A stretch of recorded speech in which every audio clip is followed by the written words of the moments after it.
Increasing or decreasing the text size in text messages on the Galaxy S25 Ultra allows you to customize readability by using a simple pinch gesture to make the text larger or smaller.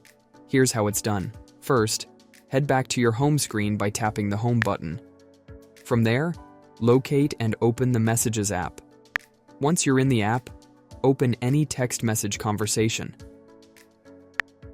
Now, here's the fun part.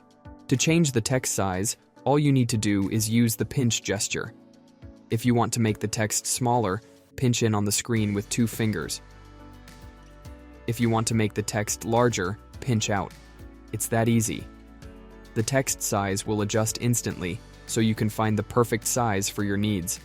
And that's all there is to it. When you're done, you can tap the Home button to return to your home screen. Thanks for watching. If you found this video helpful, don't forget to subscribe to our channel for more tips and tricks like this. See you in the next video.